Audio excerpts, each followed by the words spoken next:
Hello friends, this video on DNF block elements part 34 is brought to you by examfear.com. No more fear from exam. The chemistry of actinide is not so smooth as that of lanthanide. Justify the statement by giving the examples from the oxidation state.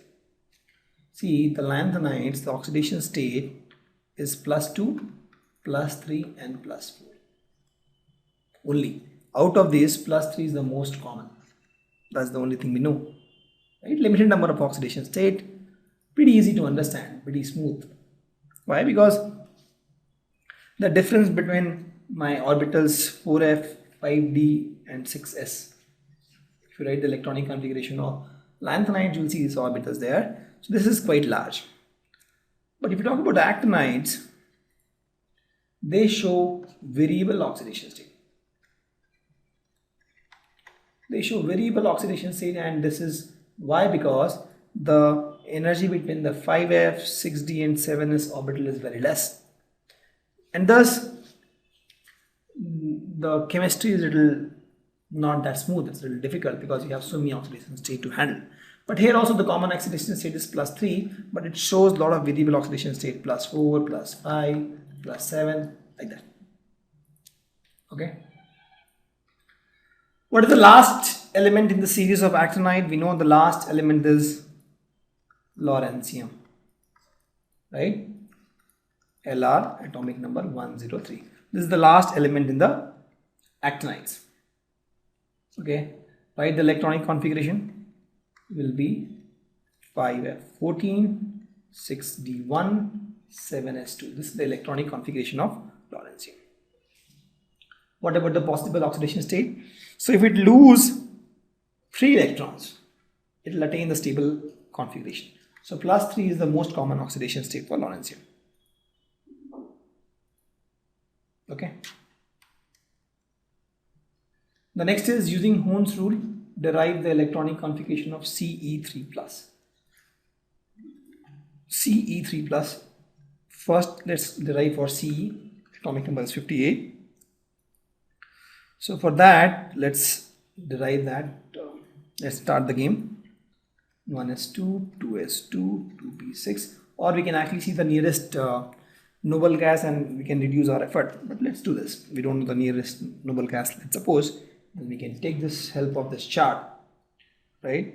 2p6, then 3s, 3s2, then 3p, 3p6, and then 4s, 4s2, and then 3d, 3d10, and then 4p, 4p6, and then 5s, 5s2, right?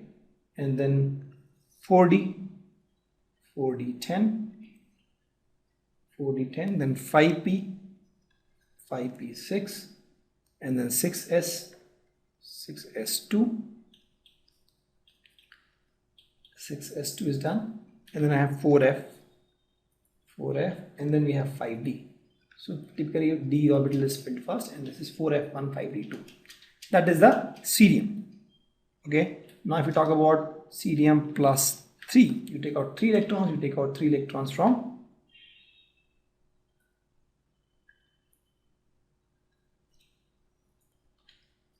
sorry, it is 5d1. You take 3 electrons from this d and s. You take out this electron from d and s. Okay, so cerium 3+ will be this whole thing till 5p6 and then 4f1. That will be the cerium 3+. Okay, now we talk about the lone pairs. The number of lone pairs in cerium, or you talk about,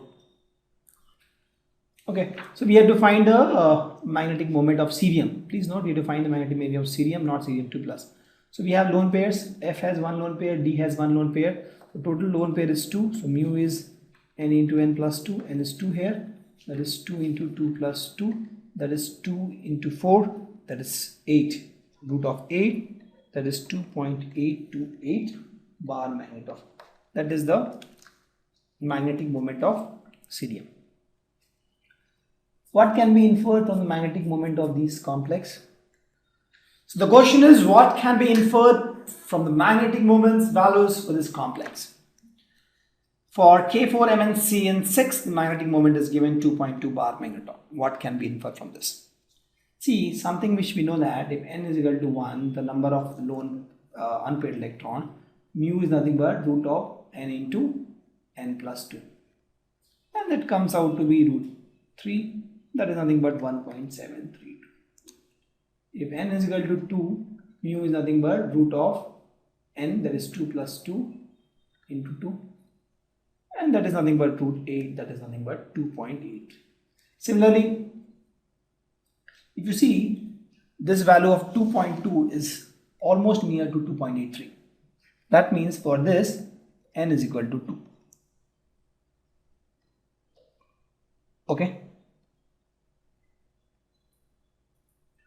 That is okay? No. Is 2.2 more near to 2.83 or 1.732? I will say it is more near to 1.732. So n is equal to 1. Okay. You should take the lower values because this value, whatever I am talking about, is only because of the orbital spin angular momentum, not because of angular momentum, or orbital angular momentum. This is only because of spin angular momentum. So this you take the lower values. So n is equal to 1 for this. Okay. So let's see the atomic oxidation state, -1. This becomes +2. So Mn has the +2 oxidation state. If you write the electronic configuration of Mn2 plus, you get 3d5 4s0. Okay, 3d5 implies what? 3d5 implies 1, 2, 3, 4, 5 unpaired electron, but experimental value says 1 unpaired electron. What does it specify? It means that your Cn minus is actually a strong ligand. This is a strong ligand and it pairs with this electron. So 4 of these Cn minus actually paired with these electrons, and thus you have only 1 unpaired electron left. Okay, so if you want to know whether the ligand that is attached to this particular transition metal is strong or weak, that you can actually find from this value. If the actual magnetic moment is given, right, experimental magnetic moment, and that gives you a hint that the number of unpaired electron is only 1, but you actually see theoretically it should be 5, then there is some issue, right? 4 of the unpaired electrons are paired, and that means the ligands are strong enough to pair with the manganese unpaired electron. Okay, let's see this first to understand this. FeH2O6 plus. So in this case, if you see the oxidation state, this is H2O is 0 actually, so iron has +2 oxidation state. Okay, so iron has +2 oxidation state, so the electronic configuration of iron +2 will be argon 3d6. Okay, so with this, the number of unpaired electron is how much? 1, 2, 3, 4, 5, 6.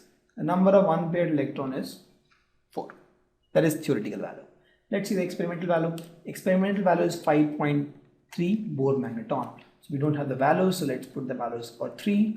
Bohr magnetic moment will come out to be 3 plus 2 into 3, that is 5 into 3, root 15, and that is 3.87.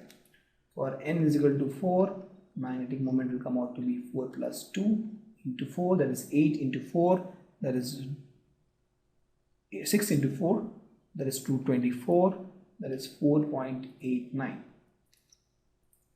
For n is equal to 5, magnetic moment come out to be 5 plus 2 into 5 root, and you solve this, you get 5.92. This value is 5.3, that means I'm talking about n is equal to 5. So experimental value of n is, sorry, I have to take the lower value, right? So lower value lower than 5.3 is 4.89, n is equal to 4. So experimental also, I see the number of unpaired electrons is 4, and theoretically also the number of unpaired electrons is 4. That means the ligand that is attached to Rn, in this case water, is a weak ligand.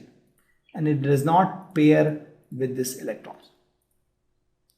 Okay, if it is a strong legend, it will pair with this electrons, and the number of unpaired electrons value experimentally will come out to be less. Let's take one more example of this. K2MnCl4. So in this case, the oxidation state of Mn is +2. So +2, we know, we have just seen the +2, N theoretical, N theory comes out to be 5 actually, right? We have seen this, Mn2, right? 5. And let's see the experimental. So experimental value of N is 5.9, 5.9 and 5.92 almost same, right? It's almost 5.9, actually 5.9, I'll say, I'll make it 5.9. 5.9 exactly same. So experimental also it's 5. That means here Cl is minus is also a weak legend and does not pair with electron. Here we have seen that only Cn minus is a strong legend and pairs with electron. Thus the number of unpaired electron value came down in the experimental value. Okay. Thank you.